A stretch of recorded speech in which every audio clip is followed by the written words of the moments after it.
يا بني آدم قد أنزلنا عليكم لباسا يواري سوآتكم وريشا ولباس التقوى ذلك خير ذلك من آيات الله لعلهم يذكرون.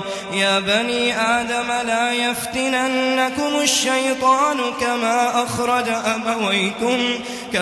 أخرج أبويكم من الجنة ينزع عنهما لباسهما ليريهما سوآتهما إنه يراكم هو وقبيله من حيث لا ترونهم إنا جعلنا الشياطين أولياء للذين لا يؤمنون.